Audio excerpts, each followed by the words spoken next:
அவர் பரலோகத்துக்கு ஏறினார், அவர் ಪರಲೋಕಕ್ಕೆ ಹತ್ತಿದ್ರು, மீண்டுமாக எனக்காக அவர் வருகிறார் ಮತ್ತೆ ನನಗಾಗಿ ಅವರು ಬರ್ತಾರೆ என்ற மன உறுதி நமக்குள்ளாக இருக்கும்போது, ಆ ಮನಭಾರ ನಮಗೆ ಇರುವುದಾದರೆ அவர் நமக்கு ஜீவன் தரக்கூடிய அப்பமாய் இருக்கிறார். தேவச்சனமே, ಜೀವ ಕೊಡುವಂತ அவர் ஜீவன் தரக்கூடிய அப்பமாய் இருக்கிறார், ಜೀವ ಕೊಡುವ ರೊಟ್ಟಿಯಾಗಿದ್ದಾರೆ. ஆனா ஆண்டவராகிய இயேசு கிறிஸ்து ஒரு இடத்துல சொல்லுகிறார். ಅದಕ್ಕಂತ ಒಂದು ಯೇಸು ಕ್ರಿಸ್ತ ಒಂದು ಜಾಗದಲ್ಲಿ ಹೇಳಿದ್ದಾರೆ. மத்தேயு எழுதின சுவிசேஷம் ಮತ್ತಾಯನ ಬರೆದ ಸುವಾರ್ತೆ 4வது அதிகாரம் 4ನೇ ಅಧ್ಯಾಯದಲ್ಲಿ 4வது வசனம், 4ನೇ ವಾಕ್ಯ. லூக்கா எழுதின சுவிசேஷம் ಲೂಕನ ಬರೆದ ಸುವಾರ್ತೆ 4வது அதிகாரம் 4ನೇ ಅಧ್ಯಾಯ 4வது வசனத்தில் நீங்கள் படிச்சீங்கன்னு சொன்னா, 4ನೇ ವಾಕ್ಯದಲ್ಲಿ ಓದುವಾಗ ஆண்டவராகிய இயேசு கிறிஸ்து சொல்லுகிறார், ಕರ್ತನಾದ ಯೇಸು ಕ್ರಿಸ್ತ ಹೇಳ್ತಿದ್ದಾರೆ, மனுஷன் அப்பத்தின் மாத்திரமல்ல, ಮನುಷ್ಯನು ರೊಟ್ಟಿಯಿಂದ ಮಾತ್ರವಲ್ಲ, கர்த்தருடைய வாயிலிருந்து புறப்படக்கூடிய ஒவ்வொரு வார்த்தையினாலும் பிழைப்பான் என்று சொல்லப்படுகிறது. ದೇವರ ಬಾಯಿಂದ ಬರುವಂತ ಒಂದೊಂದು ಮಾತಿನಿಂದ ಬದುಕನೆಂಬುದಾಗಿ ಹೇಳಿದ್ದಾರೆ. ஒவ்வொரு வார்த்தையினாலும் பிழைக்கிறான் என்று சொல்லப்படுகிறது. ಒಂದೊಂದು ವಾಕ್ಯದಿಂದ ಹುಟ್ಟುತ್ತಾನೆಂಬುದಾಗಿ ಹೇಳ್ತಿದೆ. ஏன் அப்படி அங்க சொல்லுகிறார்?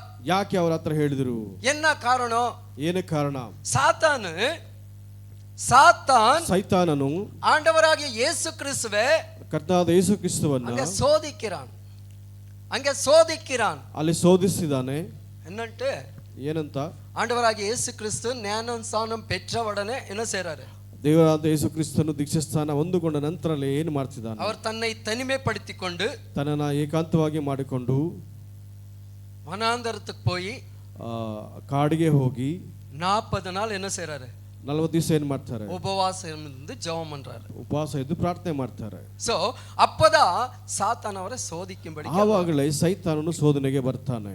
நீ என்னை பணிந்துகொள், ನೀ ನನ್ನನ್ನು ನಮಸ್ಕಾರ ಮಾಡು, இந்த பூமியில இருக்கக்கூடிய அத்தனை ஆசீர்வாதங்கள் நான் தரேன். ಈ ಭೂಮಿಯಲ್ಲಿ ಇರುವಂತ ಎಲ್ಲ ಆಶೀರ್ವಾದಗಳು ನಾನು. ஆனா ஆண்டவராகிய இயேசு கிறிஸ்து சொல்கிறார், ಅದ ಕರ್ತನಾದ ಯೇಸು ಕ್ರಿಸ್ತ ಹೇಳ್ತಿದ್ದಾರೆ, உன் கர்த்தராகிய தேவனை மட்டும் பணிந்துகொள் என்று வேதத்தில் எழுதப்பட்டிருக்கிறது. ಕರ್ತನಾದ ಯೇಸು ಕ್ರಿಸ್ತನ ಮಾತ್ರ ನಮಸ್ಕರಿಸಬೇಕೆಂಬುದಾಗಿ ಸತ್ಯವೇದದಲ್ಲಿ ಬರೆಯಲ್ಪಟ್ಟಿದೆ. ಅದು மட்டுமில்ல, ಅದು ಮಾತ್ರವಲ್ಲ, அந்த 40 நாள் முடியும் போது, ಆ 40 ದಿವಸ ಮುಗಿದ ನಂತರ அவருக்கு தானாகவே பசி, ಅವರಿಗೆ ತುಂಬಾ ಹಸಿವು. ஏனென்று சொன்னால், ಯಾಕೆ ಅಂತ ಹೇಳಿದ್ರೆ ಅವರು ಮಾಂಸದಲ್ಲಿ தான் இருக்கிறார் இந்த உலகத்துல. ಅವರು ಮಾಂಸದಲ್ಲಿ ಇದ್ದಾರೆ ಈ ಲೋಕದಲ್ಲಿ. நம்ம ஒரு நாள் உபவாசம் இருந்து ನಾವು ಒಂದು ದಿವಸ ಉಪವಾಸವಿದ್ದು சாயந்தரம் எப்படா முடியும்ட்டு நம்ம காத்துட்டு இருப்போம், அப்படிதானே? ಸಾಯಂಕಾಲ ಯಾವಾಗ ಮುಗಿಯುತ್ತೆಂಬುದಾಗಿ ಕಾದಿರ್ತೀವಿ. எப்போ சாயந்தரம் ஆகுதுன்னு காத்துட்டு இருப்போம், ಯಾವಾಗ ಸಾಯಂಕಾಲ ಆಗತ್ತೆಂಬುದಾಗಿ ಕಾದಿರ್ತೀವಿ. ஆனா ஆண்டவர் ಆ ದೇವರು 40 நாட்கள் 40 ದಿವಸ உபவாசம் இருந்த பின்பு ಉಪವಾಸವಿದ್ದ ನಂತರ சாத்தான் என்ன செய்றார்? ಸೈತಾನ್ ಏನ್ ಮಾಡ್ತಾನೆ? ಅವರಿಗೆ இந்த கற்களை வந்து அப்பமாயி சாப்பிடுன்னு சொல்றாரு. ಇಲ್ಲಿಂದ ಕಲ್ಲನ್ನ ರೊಟ್ಟಿಯಾಗಿ ಮಾಡಿ ತಿನ್ನೆಂಬುದಾಗಿ ಹೇಳ್ತಾನೆ. அப்பதான் சொல்றாரு, ಹಾಗೆ ಹೇಳ್ತಿದ್ದಾರೆ, கர்த்தருடைய வாயிலிருந்து புறப்படக்கூடிய ஒவ்வொரு வார்த்தையினாலும் மனுஷன் பிழைப்பான்னு சொல்றாரு. ದೇವರ ಬಾಯಿಂದ ಬರುವಂತ ಮಾತಿನಿಂದಲೂ ಒಬ್ಬ ಮನುಷ್ಯನು ಜೀವಿಸ್ತಾನೆಂಬುದಾಗಿ ಬರೆಯಲ್ಪಟ್ಟಿದೆ. அப்ப தேவனுடைய வார்த்தை, ದೇವರ ವಾಕ್ಯವು உங்களுக்கு நேராக வரும்போது, ನಿಮ್ಮ ನೇರವಾಗಿ ಬರುವಾಗ, அந்த வார்த்தைகளை நீங்கள் ஏற்றுக்கொள்ளும்போது, ಆ ವಾಕ್ಯವನ್ನು ಅಂಗೀಕರಿಸುವಾಗ, அந்த வார்த்தைகளுக்கு உங்களை ஒப்பு கொடுக்கும்போது, ಆ ವಾಕ್ಯಕ್ಕೆ ನಿಮ್ಮನ್ನು ಒಪ್ಪಿಸಿಕೊಡುವಾಗ, அந்த வார்த்தைகள் உங்களை உயிர்ப்பிக்க வல்லமை உள்ளதா இருக்கிறது. தேவச்சனமே, ನಿಮ್ಮನ್ನು ಉಜ್ಜೀವನಗೊಳಿಸೋದಕ್ಕೆ ಶಕ್ತವಾಗಿದೆ. அந்த வார்த்தைகள் உம்மை விடுவிக்க வல்லமை உள்ளதா இருக்கிறது. ಆ ವಾಕ್ಯವು ನಿಮ್ಮನ್ನು ಬಿಡಿಸೋದಕ್ಕೆ ಶಕ್ತವಾಗಿದೆ. அந்த வார்த்தைகள் உங்களை குணப்படுத்துவதற்கு வல்லமை உள்ளதா இருக்கிறது. ಆ ವಾಕ್ಯವು ನಿಮ್ಮನ್ನು ಗುಣಪಡಿಸೋದಕ್ಕಾಗಿ ಶಕ್ತವಾಗಿದೆ. அந்த வார்த்தைகள் உங்களை ஆசீர்வதிக்க அந்த வார்த்தைகளுக்கு வல்லமை இருக்கிறது. ಆ ವಾಕ್ಯವು ನಿಮ್ಮನ್ನು ಆಶೀರ್ವಾದಕ್ಕೆ ಉದಾಹರಣೆಯಾಗಿದೆ. இங்க நம்ம வேதத்துல பார்க்கும்போது, ಸತ್ಯವೇದದಲ್ಲಿ ನೋಡುವಾಗ, ஆண்டவராகிய இயேசு கிறிஸ்து ಕರ್ತನಾದ ಯೇಸು ಕ್ರಿಸ್ತನು தன்னை குறித்து சொல்லக்கூடிய காரியங்கள், ಆತನ ಕುರಿತಾಗಿ ಹೇಳುವಂತ ಕಾರ್ಯಗಳು, நான் வானத்திலிருந்து ಇರಂಗಿನ ಜೀವ ಅಪ್ಪಂ ನಾನೇ ಎಂದು சொல்கிறார். ನಾನು ಪರಲೋಕದಿಂದ ಇಳಿದಂತ ಜೀವದ ರೊಟ್ಟಿಯಾಗಿದ್ದೇನೆ ಎಂಬುದಾಗಿ ಹೇಳ್ತಾರೆ. 48 ರಿಂದ 50 ವಚನಗಳು ವರೆಗೆ படிங்களே. 48 ರಿಂದ யோவான் 6 48 ರಿಂದ 50 ವಚನಗಳು ವರೆಗೆ. 48 ರಿಂದ 50 ವರೆಗೂ ಓದಿ.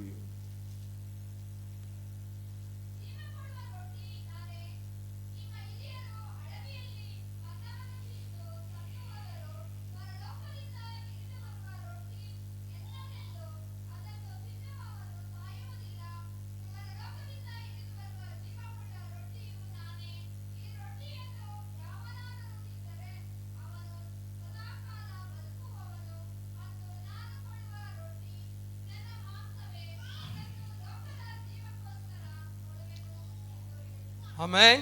ஆமென். ஹல்லேலூயா. ஹல்லேலூயா. தமிழ்ல படிங்கம்மா. ஜீவ அப்பம் நானே, உங்கள் பிதாக்கள் வனாந்தரத்தில் மன்னாவை புசித்திருந்தும் மரித்தார்கள். இதில் புசிக்கிறவன் மறியாமல் இருக்கும்படி வனாந்தரத்தில் இறங்கினா அப்பம் இதுவே, நானே வானத்திலிருந்து இறங்கின ஜீவாப்பம். இந்த அப்பத்தை புசிக்கிறவன் என்றென்றைக்கு பிழைப்பான். அது கொஞ்சம் அண்டர்லைன் பண்ணுங்க அப்படியே, என்றென்றைக்கு பிழைப்பான். நான் கொடுக்கும் அப்பம் உலகத்தின் ஜீவனுக்காக என் மாம்சமே என்றார். அப்பொழுது யூதர்கள் போதும் போதும் போதும், ஹல்லேலூயா ஹல்லேலூயா. இங்க பார்த்தோம் என்று சொன்னால் ಇಲ್ಲಿ ನೋಡ್ತಿದ್ದೆ ಅಂತ ಹೇಳಿದಾರೆ ஆண்டவராகிய இயேசு கிறிஸ்து சொல்றாரு, ದೇವರಂತ ಯೇಸು ಕ್ರಿಸ್ತ ಹೇಳ್ತಿದ್ದಾರೆ, அந்த மன்னாவை சாப்பிட்ட உங்களுடைய பிதாக்கள் மரித்தார்கள் என்று சொல்றாரு. ಆ ಮನ್ನಾವನ್ನು ತಿಂದಂತ ಎಲ್ಲ ನಿಮ್ಮ ಮೂತ್ರಗಳು அந்த மன்னா எங்கிருந்து பொழியப்பட்டது? ಆ ಮನ್ನಾವೆಲ್ಲಿಂದ ಬಂತು? ஆகாயத்திலிருந்து பொழியப்பட்டது, ಆಕಾಶದಿಂದ ಇಳಿಯಲ್ಪಡ್ತು. அப்படிதானே? ஆனா அந்த மன்னா சாப்பிட்ட ஜனங்கள் அத்தனை பேர் என்ன செஞ்சாங்க? மரித்து போனார். ಆದರೆ ಆ ಮನ್ನಾವನ್ನು ತಿಂದಂತ ಎಲ್ಲ ಜನರು ಕೂಡ ಸತ್ತು ಹೋದರು. ஆனா இங்க ஆண்டவராகிய இயேசு கிறிஸ்து தன்னை குறித்து சொல்கிறார். ಆ ಕರ್ತನಾದ ಯೇಸು ಕ್ರಿಸ್ತ ತನ್ನ ಕುರಿತವಾಗಿ ಹೇಳ್ತಿದ್ದಾರೆ, ನಾನು வானத்திலிருந்து இறங்கின ஜீவாப்பம்னு சொல்கிறார். ನಾನೇ ಪರಲೋಕದ ಇಳಿದಂತ ಜೀವ ರೊಟ್ಟಿ ಎಂಬುದಾಗಿ ಹೇಳ್ತಿದ್ದಾರೆ. அப்படி என்று சொன்னால் ಹಾಗೆ ಅಂತ ಹೇಳುವಾಗ ஆண்டவராகிய இயேசு கிறிஸ்து ಕರ್ತನಾದ ಯೇಸು ಕ್ರಿಸ್ತ இந்த உலகத்தினுடைய ஜனங்களுடைய பசியை ஆற்றுவதற்கு, ಈ ಲೋಕದಲ್ಲಿರುವ ಜನರ ಹಸುವನ್ನು ತೀರಿಸೋದಕ್ಕಾಗಿ. என்ன பசி? ಏನು ಹಸುವು? எப்படியாவது எனக்கு விடுதலை வேணும், ಬಿಡುಗಡೆ ಬೇಕು, நான் ரட்சிக்கப்படணும், ರಕ್ಷಣೆ ಹೊಂದಿಕೊಳ್ಳಬೇಕು, என்னுடைய பாவங்கள் மன்னிக்கப்படணும், ನನ್ನ ಪಾಪವೆಲ್ಲ ಕ್ಷಮಿಸಲ್ಪಡಬೇಕು, எனக்கு சமாதானம் வேணும். ನನಗೆ ಸಮಾಧಾನ ಬೇಕು. நிறைய பேரு நிறைய ஆஸ்தி வச்சுட்டு, ತುಂಬಾ ಜನ ತುಂಬಾ ಆಸ್ತಿಯನ್ನು ಇಟ್ಟುಬಿಟ್ಟು அவங்களுக்கு ஒரே ஒரு மனசுக்குள்ள கேள்வி, ಅವ್ರ ಒಂದೇ ಒಂದು ಮನಸ್ಸಿನೊಳಗೆ ಒಂದು ಪ್ರಶ್ನೆ, இவ்வளவு ஆஸ்தி இருக்கு, ಇಷ್ಟು ಆಸ್ತಿ ಇದೆ, இவ்வளவு அந்தஸ்து இருக்கு, ಇಷ್ಟು ಅಂತಸ್ತು ಇದೆ, இவ்வளவு ஐஸ்வர்யம் இருக்கு, ಇಷ್ಟು ಐಶ್ವರ್ಯವಿದೆ, ஆனா எனக்கு மெய்யான சமாதானம் இல்லையே ಆದರೆ ನಿಜವಾದ ಸಮಾಧಾನವಿಲ್ಲ என்று அவங்களுக்குள்ளாகவே அவங்க என்ன செய்யறாங்க? புலம்புறாங்க. ಆ ರೀತಿಯಾಗಿ ಹೇಳಿಕೊಂಡು ಅವರು ಗೊಣಗುಡುತ್ತಿದ್ದಾರೆ. ஆனா ஆண்டவரை நம்பினவர்களுக்கு, ಆ ದೇವರನ್ನು ನಂಬದವರಿಗೆ, அவரை விசுவாசிக்கிறவர்களுக்கு, ಅವರ ವಿಶ್ವಾಸವನ್ನು ಇಟ್ಟು ಜೀವಿಸೋರಿಗೆ, அவர் எனக்காக மரித்தார் என்று சொல்கிறவர்களுக்கு, ನನಗೋಸ್ಕರ ಸತ್ರು ಎಂಬುದಾಗಿ ಹೇಳೋರಿಗೆ, அவர் எனக்காகவே வந்தார் என்று ನನಗಾಗಿ சொல்கிறவர்களுக்கு, ಬಂದರು ಎಂಬುದಾಗಿ ಹೇಳುವಂತವರಿಗೆ, அவர் மெய்யான தேவ குமாரன் என்று அறிக்கை செய்கிறவர்களுக்கு, ಅವರು ನಿಜವಾದ ದೇವರ ಕುಮಾರ ಎಂಬುದಾಗಿ ಅರಿಕೆ ಮಾಡುವಂತವರಿಗೆ, எது இருக்கோ இல்லையோ ಏನಿದೆಯೋ ಇಲ್ಲವೋ அந்த மெய்யான சமாதானம் ஒவ்வொருவருக்குள்ளாக இருக்கும் தேவஜனமே. ಆದರೆ ನಿಜವಾದ ಸಮಾಧಾನ ಒಬ್ಬೊಬ್ಬರಲ್ಲಿ ಇರುತ್ತೆ. ஹல்லேலூயா அல்லேலூயா. ஒத்துக்கிறீங்களா இல்லையா? ಒಪ್ಕೊಂತೀರಾ ಇಲ್ಲವಾ? எங்க அல்லலியும் வரமாட்டானது, ஒரு ஸ்தோத்திரமும் வரமாட்டானது, அல்லேலூயா ಬರ್ತಾ ಇಲ್ಲ, ಸ್ವಸ್ಥನೂ ಬರ್ತಾ ಇಲ್ಲ. எது இருக்கோ இல்லையோ ஆனா அந்த மெய்யான சமாதானம் உங்களுக்குள்ளாக இருக்கா இல்லையா? ಏನಿದೆಯೋ ಇಲ್ಲವೋ ಅದು ನಿಜವಾದ ಸಮಾಧಾನ ನಿಮಗೆ ಒಳಗಡೆ ಇದೆಯಾ ಇಲ್ಲವಾ? ஹல்லேலூயா அல்லேலூயா. ஹல்லேலூயா. அல்லேலூயா. அதுதான் ஜீவன், ಅದೇ ಜೀವವು, அதுதான் ஜீவன். ಅದೇ ಜೀವವು. அவருடைய வார்த்தைகளுக்கு ஜீவன் இருக்கிறது தேவஜனமே. ಅವರ ವಾಕ್ಯಕ್ಕೆ ಜೀವವಿದೆ. ஏனென்று சொன்னால் ಏನಂತ ಹೇಳಿದ್ರೆ அவரே வார்த்தையாக இருந்தார். ಯಾಕಂದ್ರೆ ಅವರೇ ವಾಕ್ಯವಾಗಿದ್ದಾರೆ, அவரே வார்த்தையாக இருந்தார். ಅವರೇ ವಾಕ್ಯವಾಗಿದ್ದಾರೆ. அந்த வார்த்தைகளை குறித்து தான் நம்ம என்ன செஞ்சிட்டு இருக்கோம்? ಆ ವಾಕ್ಯದ ಕುರಿತುವಾಗಿ ನಾವೇನ್ ಮಾಡ್ತಿದ್ದೀವಿ? அந்த வார்த்தை என்கிற அந்த இயேசு கிறிஸ்துவை குறித்து தான் நம்ம என்ன செஞ்சிட்டு இருக்கோம்? ಆ ಯೇಸು ಕ್ರಿಸ್ತು ವಾಕ್ಯದ ಕುರಿತುವಾಗಿರೋಂತ ನಾವೇನ್ ಮಾಡ್ತಾ ಇದ್ದೀವಿ? நாம் தியானித்துக் கொண்டிருக்கிறோம் தேவஜனமே. நாம் தியானித்துக் கொண்டிருக்கிறோம், ನಾವು ಜ್ಞಾನಿಸ್ತಾ ಇದ್ದೀವಿ. நாம் யோவான் எழுதின சுவிசேஷம் ಯೋನ ಬರೆದ ಸುವಾರ್ತೆ முதலாவது அதிகாரத்துல ಮೊದಲನೇ ಅಧ್ಯಾಯದ முதலாவது வசனத்தை நாம் படிக்கும்போது, ಮೊದಲನೇ ವಾಕ್ಯವನ್ನು ಓದುವಾಗ, ஆதியிலே வார்த்தை இருந்தது, அந்த வார்த்தை தேவனிடத்தில் இருந்தது, அந்த வார்த்தையே தேவனாயிருந்தது. ಆದಿಯಲ್ಲಿ ವಾಕ್ಯವಿತ್ತು, ಆ ವಾಕ್ಯವು ದೇವರ ಬಳಿ ಇತ್ತು, ಆ ವಾಕ್ಯವೇ ದೇವರಾಗಿತ್ತು. ஹல்லேலூயா. அல்லேலூயா. சிஸ்டர் கொஞ்சம் எடுத்து குழந்தை வைக்கிறீங்களா? மேலே வச்சுக்கிறீங்களா?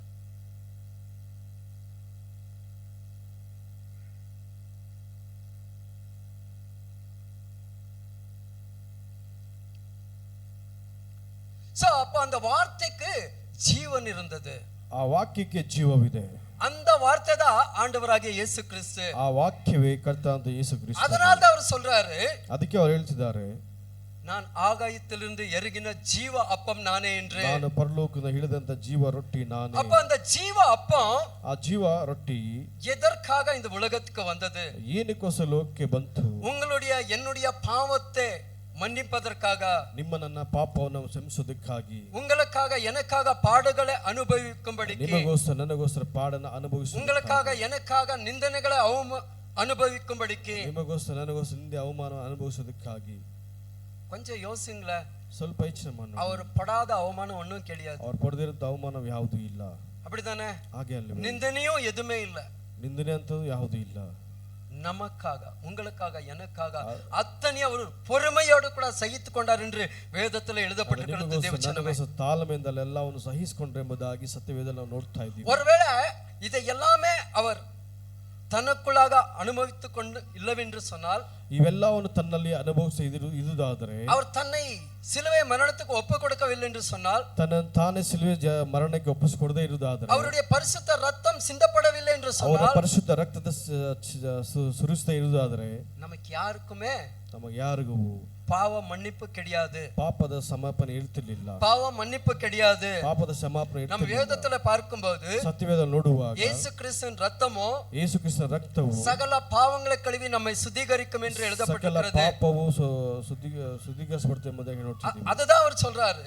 ಅದಕ್ಕೆ ಅವರು ಹೇಳ್ತಿದ್ದಾರೆ, இந்த உலகத்திற்காக ಈ ಲೋಕ இறங்கின ஜீவ அப்பம் நானே என்று. ಈ ಲೋಕಕ್ಕಾಗಿ ಹಿಡಿದಂತ ಜೀವ ರೊಟ್ಟಿ. அப்போ நம்ம அவரை ஏற்றுக்கொள்ளும் போது, ಅವ್ರನ್ನ ಅಂಗೀಕರಿಸಿಕೊಳ್ಳುವಾಗ, அவர் நமக்கு ஜீவனை தருகிறவராய் இருக்கிறார். ಅವ್ರು தேவச்சனமே, ನಮಗೆ ಜೀವ ಕೊಡುವಂತರಾಗಿದ್ದಾರೆ. அவர் நமக்கு ஜீவனை தருகிறவராய் இருக்கிறார். ನಮಗೆ ಜೀವ ಕೊಡುವಂತರಾಗಿದ್ದಾರೆ. யாரெல்லாமே அவரை ஏற்றுக்கொண்டிருக்கிறார்களோ, ಯಾರೆಲ್ಲ ಅವ್ರು ಅಂಗೀಕರಿಸಿಕೊಂಡಿದ್ದಾರೋ, உண்மையிலே ನಿಜವಾಗಲು ನಿಶ್ಚಯವಾಗಿ அவர்களுக்கு நித்திய ஜீவன் இருக்கிறது. தேவச்சனமே, ಅವರಿಗೆ ನಿತ್ಯ ಜೀವವಿದೆ. ದೇವರೇ, ஒரு வேளை இந்த உலகத்துல பாடுகள் இருக்கலாம், ಒಂದು ವೇಳೆ ಲೋಕದಲ್ಲಿ ನಿಮಗೆಲ್ಲ ಪಾಡಿರಬಹುದು, கண்ணீர் இருக்கலாம், ಕಣ್ಣೀರಿರಬಹುದು, வியாதி இருக்கலாம், ರೋಗವಿರಬಹುದು. ஆனா ஒரு நாள் வருகிறது, ಆದ್ರೆ ಒಂದು ದಿನ ಬರ್ತಿದೆ, அந்த நாள், ಆ ದಿನವು அவர் நம்மை கரம் பிடித்து அழைத்து செல்ல அவர் வல்லவராய் ನಮ್ಮ இருக்கிறார். ಕರುಣ தேவச்சனமே, ಹಿಡಿದು ಕರೆಯೋದಕ್ಕೆ ಅವರು ಶಕ್ತನಾದ ದೇವಜನರೇ. நம் வேதத்துல பார்க்கும்போது, ಸತ್ಯವೇದದಲ್ಲಿ ನೋಡುವಾಗ, இந்த உலகத்திலே உங்களுக்கு உபத்திரவங்கள் உண்டு, ಈ ಲೋಕದಲ್ಲಿ ನಿಮಗೆ ಉಪದ್ರವಿದೆ, திடங்கொள்ளுங்கள், ದಿಡಗೊಳ್ಳಿ, நான் உலகத்தை ஜெயித்தேன் என்று ನಾನು சொல்கிறார். ಲೋಕವನ್ನ ಜಯಿಸಿದ್ದೇನೆ ಎಂಬುದಾಗಿ அப்ப ಹೇಳ್ತಾರೆ. இந்த உலகத்துல கஷ்டங்களை பார்த்து என்ன செய்யாதீங்க, ಈ ಲೋಕದಲ್ಲಿ ಒಂದು ಕಷ್ಟವನ್ನು ನೋಡಿ ಸೋತು ಹೋಗಾದೀங்க. ಸೋತು ಹೋಗಬೇಡಿ. அது நிரந்தரமானது கிடையாது. ಅದು ನಿರಂತರವಾದಲ್ಲ. அது நிரந்தரமானது கிடையாது. ಅದು ನಿರಂತರವಾದದ್ದಲ್ಲ. ஜஸ்ட் வந்து போகும், அவ்வளவுதான். ಆ ಸಮಯಕ್ಕೆ ಬಂದು ಹೋಗುತ್ತೆ ಅಷ್ಟೇ. அதுக்கு நம்ம என்ன செய்யணும்? ನಮ್ಮನ್ನ ನಾವೇನ್ ಮಾಡ್ಕೋಬೇಕು? ಪ್ರಾಕ್ಟೀಸ್ பண்ணிக்கணும். ನಾವು ಅದನ್ನ ಅಭ್ಯಾಸ ಮಾಡ್ಕೋಬೇಕು. ಪ್ರಾಕ್ಟೀಸ್ பண்ணிக்கணும். ಅಭ್ಯಾಸ ಮಾಡ್ಕೋಬೇಕು. இவ்வளவுதானா? ಇಷ್ಟೇ ಅಲ್ಲವೇ? ಬಿಡು. அந்த அளவுக்கு நம்முடைய மனதை நம்ம என்ன செய்யணும்? தயார்படுத்தணும். ಆ ಒಂದು ಮಟ್ಟಕ್ಕೆ ನಮ್ಮ ಮನಸ್ಸನ್ನು ನಾವು ಸಿದ್ಧಪಡಿಸಬೇಕು. நிறைய நேரங்கள் நம்ம என்ன செஞ்சிரோம்? ತುಂಬಾ ಸಮಯ ನಾವು ಏನ್ ಮಾಡ್ತೀವಿ? சின்ன காரியத்தை குறித்து நம்ம என்ன செஞ்சிரோம்? ಸೋತು போய் ಚಿಕ್ಕ ಕಾರ್ಯ ಕೂಡ ನಾವು ಸೋತು ಹೋಗ್ತೀವಿ. அந்த சின்ன காரியத்தையே நம்மால என்ன செய்ய முடியல, ಆ ಚಿಕ್ಕ ಕಾರ್ಯವನ್ನು ಏನ್ ಮಾಡಕ್ಕೆ சகித்துக்கொள்ள முடியாத நிலைமைக்கு நம்ம போயிடுறோம். ಸಹಿಸಿಕೊಳ್ಳಕ್ಕಾಗದಂತ ಮಟ್ಟಕ್ಕೆ ஆனா ஆண்டவருடைய வசனம் சொல்லப்படுகிறது, ದೇವರ ವಾಕ್ಯ ಹೇಳುತ್ತದೆ, என் சித்தம் இல்லாமல் ನನ್ನ ಚಿತ್ತವಿಲ್ಲದೆ உன் தலைமுடி கூட ஒன்றும் கீழே விழாது என்று. ನಿನ್ನ ತಲೆ ಕೂದು ಕೂಡ ಉದುರೋದಿಲ್ಲ ಎಂಬುದಾಗಿ ಹೇಳ್ತಿದೆ. நம்ம இது என்ன இதா அப்படி சொல்றோம் இல்லையா? ಅವನಿಗೊಂದು ಏನ್ ಚಾಹಿದಾ. ரெண்டாவது, அதுக்கு என்னெல்லாம் செய்யக்கூடாது அத்தனையும் செய்யறோம். ಅದಕ್ಕೆಲ್ಲ ಏನೆಲ್ಲ ಮಾಡಬಾರ್ದು ಅಷ್ಟೆಲ್ಲ ಮಾಡ್ತೀವಿ. அப்படிதானே? ಹಾಗೆ ಅಲ್ಲವೇ? ஆனா ஆண்டவர் சொல்றாரு, ದೇವರು ಹೇಳ್ತಿದ್ದಾರೆ, என் சித்தம் இல்லாமல் உன் தலைமுடி கூட ஒன்றும் கீழே விழாது. ನನ್ನ ಚಿತ್ತವಿಲ್ಲದೆ ನಿನ್ನ ತಲೆ ಕೂದು ಕೂಡ ಬೀಳೋದಿಲ್ಲ ಎಂಬುದಾಗಿ. அப்போ இந்த தலைமுடிக்கு ஆண்டவர் அந்த அளவுக்கு கேர் எடுத்துக்கொண்டிருக்கிறார் என்று சொன்னால், ನಿಮ್ಮ ತಲೆ ಕೂದಲಿಗೆ ದೇವರು ಅಷ್ಟು ಪ್ರಾಮುಖ್ಯತೆ ಕೊಡ್ತಾರೆ ಅಂತಂದ್ರೆ, அவர் தந்த ஜீவன் மீது எத்தனை கரிசனை ஏற்பார், கொஞ்சம் யோசிங்களேன். ಅವರು ಕೊಟ್ಟಂತ ಜೀವದ ಮೇಲೆ ಇನ್ನೆಷ್ಟು ಪ್ರಾಮುಖ್ಯತೆ ಇರ್ತಾರೆ. அப்ப மீறி உங்களுடைய சரீரத்துல ஏதாவது ஏற்படுமா? ಆವಾಗ ನಿಮಗೆ ಶರೀರದಲ್ಲಿ ಏನಾದರೂ ಬಲಹೀನತೆ ಉಂಟಾಗತ್ತೆ. சொல்லுங்களேன், ஏற்படுமா?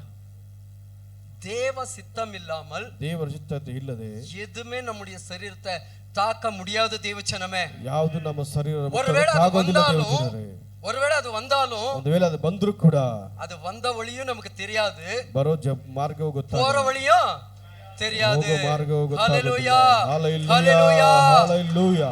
உமக்கு விரோதமாக ஒரு வழியில வந்தால் அவர்கள் 7 வழியில ಓಡಿಪವர்கள் ಎಂದು ನಿಮ್ಮ ವೇದ ವಿರುದ್ಧವಾಗಿ ವಚನ ಒಬ್ಬ சொல்லப்படுகிறது ಮನುಷ್ಯನು ಬರುವುದಾದರೆ ಅವನು ಒಂದು ಜಾಗದಿಂದ ಬಂದು 7 ಜಾಗದಲ್ಲಿ ಓಡಿ ಹೋಗ್ತಾನೆ. ஆனா நீங்க செய்ய வேண்டியது ஒண்ணே ஒண்ணு, ಅದನ್ನು ಮಾಡಬೇಕು ಒಂದೇ ಒಂದು, ஆண்டவராகிய இயேசு கிறிஸ்துவே முழு இதயத்தோடு கூட நீங்கள் விசுவாசிக்க வேண்டும். ಅದೇ ಕರ್ತನಾದ ಯೇಸು ಕ್ರಿಸ್ತನನ್ನ ಪೂರ್ಣ ಹೃದಯದಿಂದ ನೀವು ಅಂಗೀಕರಿಸಬೇಕು. எல்லா நேரத்திலும் நம்ம விசுவாசத்தோடு கூட இருக்கணும். ಎಲ್ಲ ಸಮಯದಲ್ಲೂ ನಾವು ನಂಬಿಕೆಯಿಂದ ಇರಬೇಕು. ஒரு ஆசீர்வாதம் வரும்போது விசுவாசம் கிடையாது. ಒಂದು ಆಶೀರ್ವಾದ ಬರುವಾಗ ಮಾತ್ರ ನಂಬಿಕೆ ಇಲ್ಲ, பாடுகள் வரும்போதும் விசுவாசத்தோடு ಉಪದ್ರವಗಳು ಬರುವಾಗ ಕೂಡ ನೀವು ವಿಶ್ವಾಸದಿಂದ ಇರಬೇಕು. பாடுகள் வரும்போது கூட நம்ம விசுவாசத்தோடு கூட இருக்கணும். ಉಪದ್ರವಗಳು ಬರುವಾಗ ಕೂಡ ನೀವು ವಿಶ್ವಾಸದಿಂದ ಇರಬೇಕು. அதுதான் மார்த்தாள் மரியாளை பார்த்து ஆண்டவர் சொல்றார், ಅದೇ ಮಾರ್ತಾಳ ಮರಿಯಲ್ ನೋಡಿ ದೇವರು ಹೇಳ್ತಿದ್ದಾರೆ, நீங்கள் விசுவாசித்தால் தேவனுடைய மகிமை காண்பீர்கள் ನೀವು என்று. ನಂಬುವುದಾದರೆ ದೇವರ ಮಹಿಮೆಯನ್ನು ಕಾಣುವೆ. சூழ்நிலை எப்படிப்பட்டது?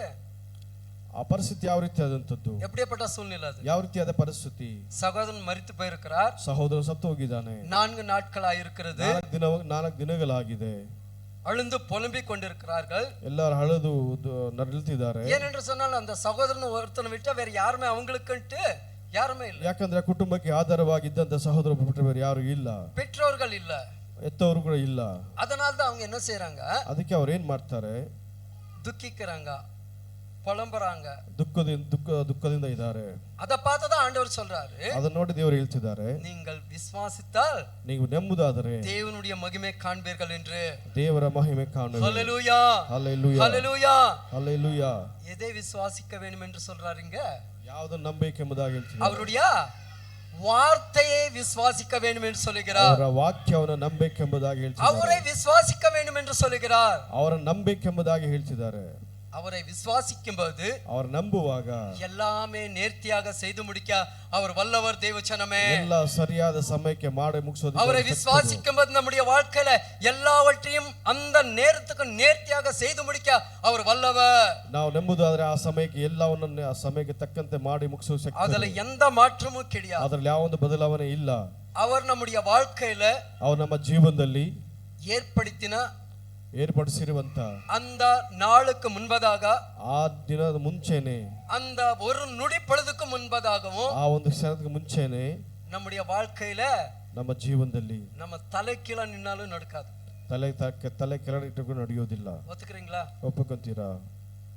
ನಾನು என்னவெல்லೋ செஞ்சு பார்க்கறேன், ನಾನು ಏನೇನೋ ಮಾಡಿ ನೋಡಿದೆ, ஆனா எனக்கு ஒண்ணுமே நடக்க மாட்டேனுதே. ಅದನ್ನ ಏನು ನಡೀತಾ ಇಲ್ವೇ? எல்லாமே அது மாறாக நடக்கிறதே. ಎಲ್ಲಾನು ಎದುರಾಗಿ ನಡೀತಿದೆಯಲ್ಲವೇ? ஆனா தேவன் நினைத்த அந்த நாளில, ಆ ದೇವರು ನೆನೆಸಿಕೊಂಡಂತ ದಿನದಲ್ಲಿ நீங்க என்ன செஞ்சிருக்க மாட்டீங்க? ನೀವೇನ್ ಮಾಡಿರ್ತೀರಾ? நினைச்சிருக்கவே மாட்டீங்க. ನೀವು ನೆನೆಸಿರೋದಿಲ್ಲ. சொல்லுவீங்களா? சாட்சி சொல்லிருக்கீங்களா? ಸಾಕ್ಷಿನ ಹೇಳಿದ್ದೀರಾ? நான் இது நினைக்கவே இல்லை இப்படி நடக்குதுன்ட்டு. ನಾನು ಇದು ಯೋಚನೆ ಮಾಡೇ ಇಲ್ಲ. எப்படி நடந்ததோ எனக்கு தெரியல. ಹೇಗೆ ನಡೀತೆ ಎಂಬುದಾಗಿ ಗೊತ್ತಿಲ್ಲ. சொல்றீங்களா இல்லையா?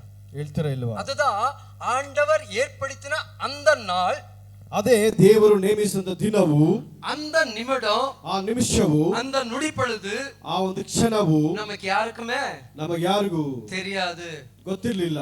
ஆனா நம்ம என்ன செய்யணும்? ನಾವೇನ್ ಮಾಡ್ತೀವಿ? பொறுமையாக இருக்க வேண்டும். ತಾಳ್ಮೆಯಿಂದ ಇರಬೇಕು. பொறுமையாக இருக்கணும். ತಾಳ್ಮೆಯಿಂದ ಇರಬೇಕು. ஆண்டவராகிய இயேசு கிறிஸ்து ಕರ್ತನಾದ ದೇವರು இந்த உலகத்துல வந்து ಈ ಲೋಕಕ್ಕೆ ಬಂದು ಎಲ್ಲವನ್ನು பொறுமையாக அவர் சகித்தார். ತಾಳ್ಮೆಯಿಂದ ಸಹಿಸಿಕೊಂಡರು. பொறுமையாக சகித்தார். ತಾಳ್ಮೆಯಿಂದ ಸಹಿಸಿಕೊಂಡರು. அவமானத்தை பொறுமையாக சகித்தார். ಅವಮಾನವನ್ನು ತಾಳ್ಮೆಯಿಂದ ಸಹಿಸಿಕೊಂಡರು. நிந்தனையை பொறுமையாக சகித்தார். ನಿಂದನೆಯನ್ನು ಕೂಡ ತಾಳ್ಮೆಯಿಂದ ಸಹಿಸಿಕೊಂಡರು. ஏன்? சிலுவை மரணத்தையும் அவர் சகித்துக் கொண்டார். ಸಿಲುವೆಯ ಮರಣವನ್ನು ಕೂಡ ತಾಳ್ಮೆಯಿಂದ ಸಹಿಸಿಕೊಂಡರು. அதனால்தான் இன்னைக்கு நமக்கு அவர் ஜீவ அப்பமா இருக்கிறார். ಅದಕ್ಕೇನೆ ಅವರು ನಮಗೆ ಜೀವ, அதற்காக அவர் இந்த உலகத்துக்கு அனுப்பப்பட்டவர்.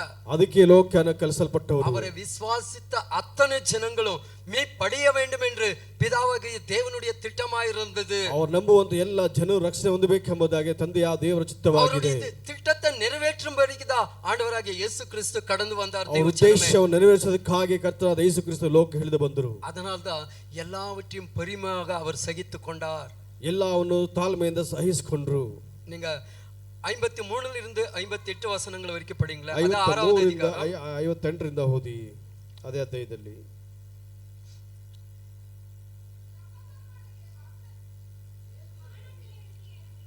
வானத்திலிருந்து இறங்கின அப்பம் இதுவே,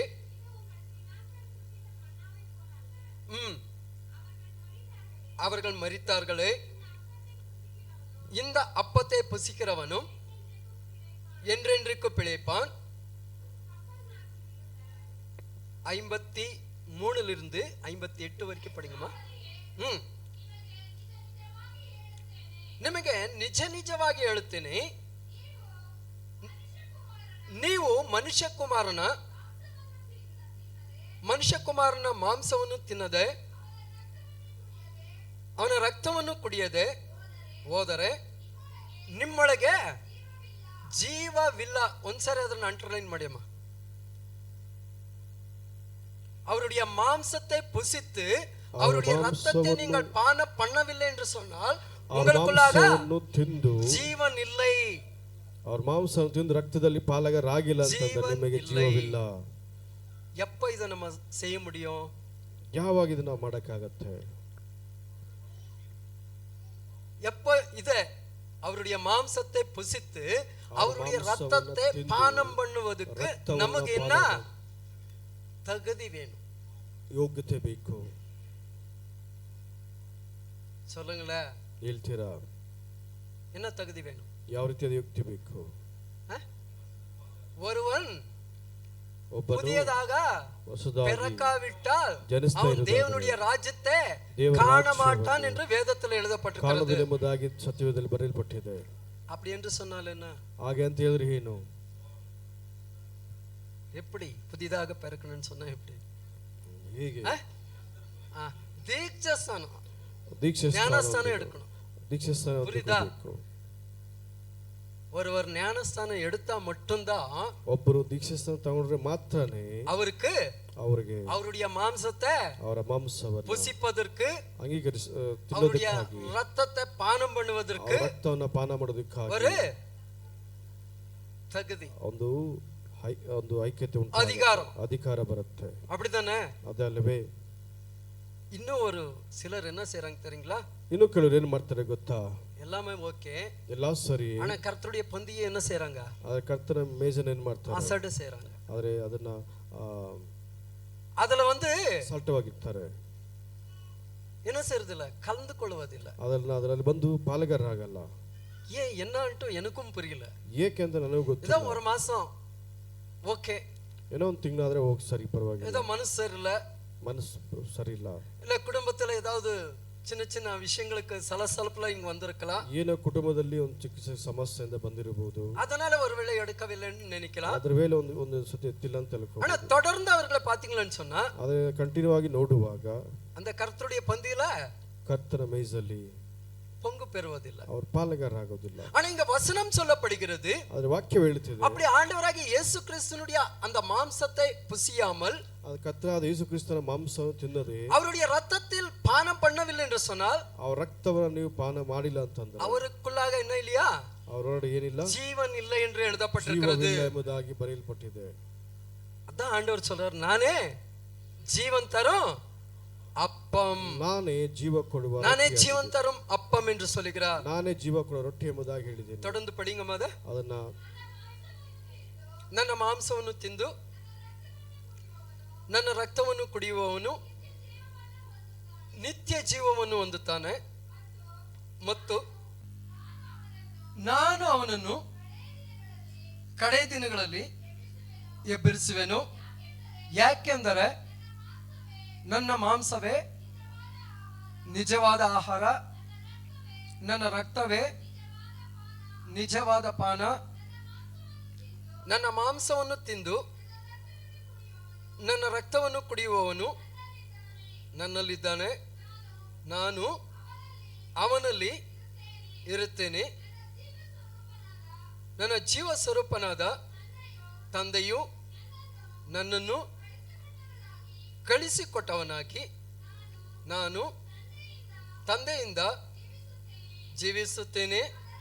ಅದರಂತೆಯೇ ನನ್ನನ್ನು ತಿನ್ನುವವನೇ ನನ್ನಿಂದ ಜೀವಿಸುವನು. ಪರಲೋಕದಿಂದ ಇಳಿದು ಬಂದ ರೊಟ್ಟಿ ಇದೆ. ನಿಮ್ಮ ಹಿರಿಯರು ಮನ್ನಾ ತಿಂದರು ಸತ್ತರು, ಇದು ಆಗಲ್ಲ. ಈ ರೊಟ್ಟಿಯನ್ನು ತಿನ್ನುವವನು ಸದಾ ಕಾಲವರು ಜೀವಿಸುವನು ಎಂದು ಹೇಳಿದನು. Hallelujah, hallelujah, hallelujah. ஆண்டவராகிய இயேசு கிறிஸ்து ಅದೇ ಕರ್ತನಾದ ಯೇಸು ಕ್ರಿಸ್ತನು இந்த உலகத்திலே இறங்கினதே ಈ ಲೋಕಕ್ಕೆ ಇಳಿದಿದ್ದೆ ಜನங்களுக்கு ಜೀವನ ತರುಂಬಡಿக்கு, ಜನರಿಗೆ ಜೀವ ಕೊಡೋದಕ್ಕೆ, ಜೀವನ ತರುಂಬಡಿக்கு ದೇವಜನமே ಕೊಡೋದಕ್ಕಾಗಿ ದೇವಜನ. அப்போ நம்ம என்ன செய்யணும்? ಆಗ ನಾವೇನ್ ಮಾಡ್ಬೇಕು? ஒவ்வொரு மாசம் நம்ம என்ன செய்றோம்? ಒಂದೊಂದು ತಿಂಗಳು ನಾವೇನ್ ಮಾಡ್ತೀವಿ? கர்த்தருடைய பந்தியை நம்ம என்ன செய்றோம்? ಕರ್ತನ ಬಂತಿಯ ನಾವೇನ್ ಮಾಡ್ತೀವಿ? ஏற்படுத்தி ಅದಲ್ಲ நம்ம என்ன செய்றோம்? பங்கு பெறறோம் இல்லீங்களா? ನಾವೇನ பங்கு பெறறோம் தானே? ನಡೆಸ್ಕೊಂತೀವಿ. அதை குறித்து சொல்றதை விட ஆண்டவர் சொல்லக்கூடிய காரியம், ಅದರ ಕುರಿತವಾಗಿ ಹೇಳೋದಕ್ಕಿಂತ ದೇವರು ಹೇಳಿದಂತ ಕಾರ್ಯವು, அவர் யாரெல்லாம் ஏற்றுக்கொள்கிறார்களோ, ಯಾರೆಲ್ಲ ಅವರು ಅಂಗೀಕರಿಸಿದಾರೋ, அவர்தான் மெய்யான தேவ குமாரன் என்று யாரெல்லாம் அறிக்கையிடுகிறார்களோ, ಯಾರೆಲ್ಲ ನಿಜವಾದ ದೇವರ ಕುಮಾರ ಎಂಬುದಾಗಿ ಅರಿಕೆಯನ್ನು ಮಾಡಿಕೊಂಡಿದ್ದಾರೋ, அவர் என்னுடைய பாவங்களுக்காக மரித்தார் என்று சொல்கிறார்களோ, ನನ್ನ ಪಾಪಕ್ಕೋಸ್ಕರ ಸತ್ತಿದ್ದಾರೆ ಎಂಬುದಾಗಿ ಹೇಳ್ತಾರೋ, ஆண்டவர் அவர்களுக்கு எல்லாம் கொடுக்கக்கூடிய ஒரு பெரிய மேன்மையான காரியம் என்ன தெரியுமா? ದೇವರು ಅವರಿಗೆಲ್ಲ ಕೊಡುವಂತ ಒಂದು ಪರೂಪ ಕುಶವೇನು ಗೊತ್ತಾ? என்ன சத்தமா சொல்லுங்களேன். இங்க ஏதோ ஒரு சவுண்ட் வந்துச்சு, நின்னுடுச்சு. அவருடைய புத்திரர்கள், ಅವರ ಪುತ್ರರಾಗಿ ಕುಮಾರರ ಮುಂದೆ ಹೇಳ್ತಿದ್ದಾರೆ. அவருடைய புத்திரர்கள் என்ற அந்த மேன்மை நமக்கு தர அவர் வல்லவராய் ಆ ಒಂದು ಅಧಿಕಾರ ನಮಗೆ ಕೊಡುವಂತಕ್ಕೆ ಅವರು ಶಕ್ತರಾಗಿದ್ದಾರೆ. ஹல்லேலூயா, ಹಲ್ಲೆಲೂಯಾ, ஹல்லேலೂಯಾ. அப்போ ಆಗ நம்ம அந்த அப்பத்தை, ನಾವು ಆ ರೊಟ್ಟಿಯನ್ನ நாள்தோறும் நம்ம என்ன செய்யணும்? ಪ್ರತಿದಿನ ನಾವೇನ್ ಮಾಡಬೇಕು? புசிக்கணும், ತಿನ್ನಬೇಕು. அவருடைய மாம்சம் அந்த அப்பான்னு சொல்றாரு. ಆ ಮಾಂಸವು ಆ ರೊಟ್ಟಿ ಎಂಬುದು ಹೇಳ್ತೀರಲ್ವಾ? எப்படி அந்த மாம்சத்தை அவர் கொடுக்க முடியும்னு இங்க யோதர்கள் என்ன செய்றாங்க? கேள்வி கேக்குறாங்க. ಹೇಗೆ ಅದನ್ನ ಕೊಡಬಹುದು ಎಂಬುದಾಗಿ ಅವರು ಪ್ರಶ್ನೆ ಕೇಳ್ತಿದ್ದಾರೆ. படிச்சிருக்கீங்களா? ಓದಿದ್ದೀರಾ? அப்ப ஏன் யோசிக்கிறீங்களே சொல்றதுக்கு? அததான் நான் கேட்டிருக்கேன், வேற ஒண்ணுமே இல்ல. ಅದನ್ನ ನಿಮ್ಮ ಹತ್ರ ಕೇಳ್ತಾ ಇದ್ದೀನಿ, ಓದಿರೋದನ್ನ.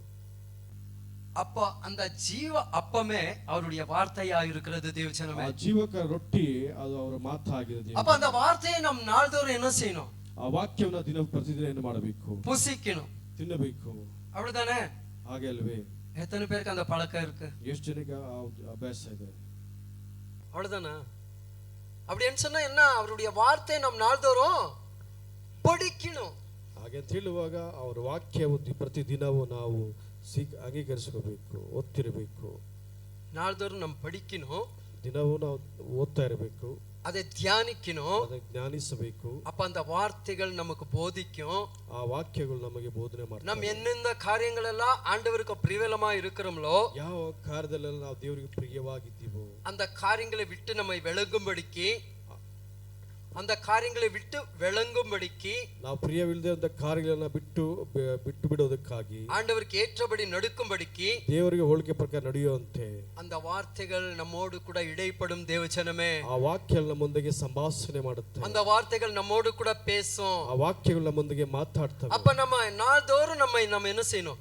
சரி படித்துக் கொண்டே இருக்க வேண்டும் தேவஜனமே. ನಾವು ಅದನ್ನ ಸರಿಪಡಿಸ್ಕೋಬೇಕು ದೇವಜನರೇ. அப்பதான் நமக்கு என்னது? ಆವಾಗಲೇ ನಮಗೇನಾಗುತ್ತೆ? நித்திய ஜீவன், ನಿತ್ಯ ಜೀವ, நித்திய ஜீவன், ನಿತ್ಯ ಜೀವ. ஆண்டவராகிய இயேசு கிறிஸ்து சொல்லக்கூடிய ஒரு காரியம், ಕರ್ತನಾದ ಯೇಸು ಕ್ರಿಸ್ತನು ಹೇಳುವಂತ ಒಂದು நான் பிதாவோடு கூட இருக்கிறது போல ನಾನು ತಂದೆಯೊಂದಿಗೆ ಇರುವಾಗ நீங்களும் என்னோடு கூட இருக்கிறீர்கள். ನೀವು ನನ್ನೊಂದಿಗೆ ಇರಿದಿರಿ. பிதாவாகிய தேவன் என்னோடு கூட இருக்கிறபடினால, ತಂದೆಯ ದೇವರು ನನ್ನೊಂದಿಗೆ ಇರುವ ಪ್ರಕಾರ நான் பிழைத்தேன், ನಾನು ஜீவದಿಂದ ಜೀವನ ಎದ್ದೇಳಿದೆ. அதே போல ಅದೇ ತರ நீங்கள் என்னோடு கூட இருக்கும்போது, ನೀವು ನನ್ನೊಂದಿಗೆ ಇರುವಾಗ, நான் உங்களோடு கூட இருக்கும்போது, ನಾನು ನಿಮ್ಮೊಂದಿಗೆ ಇರುವಾಗ நீங்கள் ஜீவனை பெற்றுக்கொள்வீர்கள் என்று, ನೀವು ಜೀವವನ್ನು ಹೊಂದಿಕೊಳ್ಳುತ್ತೀರಿ. நீங்கள் ஜீவனை பெற்றுக்கொள்வீர்கள் என்று, ನೀವು ಜೀವನ ಹೊಂದಿಕೊಳ್ಳುತ್ತೀರಿ. தேவ சமூகத்துல இடைவிடாமல் நம்ம என்ன செய்யணும்? ದೇವರ ಸಮ್ಮುಖದಲ್ಲಿ ಬಿಡದ ನಾವೇನು ಮಾಡಬೇಕು? கனெக்ஷன் இருக்கணும், ನಮ್ಮೊಂದಿಗೆ ಕಲೆಕ್ಷನ್ ಇರಬೇಕು, கனெக்ஷன் இருக்கணும். கலெக்ஷன் இருக்கு. நாள்தோறும் அந்த அப்பமாகிய ஆண்டவராகிய இயேசு கிறிஸ்துவாகிய அவருடைய வார்த்தைகளை நம்ம என்ன செய்யணும்? புசிப்பவர்களாக இருக்க வேண்டும். ನಮ್ಮ ಕರ್ತ ದೇವರಾಗಿರುವಂತ ಯೇಸು ಕ್ರಿಸ್ತನ ಮಾತುಗಳು ಪ್ರತಿದಿನವೂ ನಾವು ಅದನ್ನ ತಿನ್ನೋರಂತರಾಗಿರಬೇಕು, அதை தியானிப்பவர்களாக இருக்க வேண்டும், ಜ್ಞಾನಿಸುವಂತರಾಗಿರಬೇಕು. அப்போ அது நமக்கு ஜீவனை தரக்கூடியதா இருக்கிறது தேவச்சனமே. ಅದು ನಮಗೆ ಜೀವ, அந்த வார்த்தைகள் நமக்கு ஜீவனை தரக்கூடியதா இருக்கிறது. ವಾಕ್ಯವು ನಮಗೆ ಜೀವ ಕೊಡುವಂತದಾಗಿದೆ. ಅದதான் ஆண்டவர் சொல்றாரு, ಅದೇ ದೇವರ ವಾಕ್ಯ. நானே வானத்திலிருந்து இறங்கினா ஜீவ அப்பம் என்று, ನಾನೇ ಪರಲೋಕದ ಇಳಿದಂತ ಜೀವಕರ ರೊಟ್ಟಿ, நானே வானத்திலிருந்து இறங்கின ஜீவ அப்பம் என்று, ನಾನೇ ಆಕಾಶದ ಇಳಿದಂತ ಜೀವ ರೊಟ್ಟಿ அந்த ಎಂಬುದಾಗಿ அப்பத்தை நாம் நோக்கி பார்ப்போமா?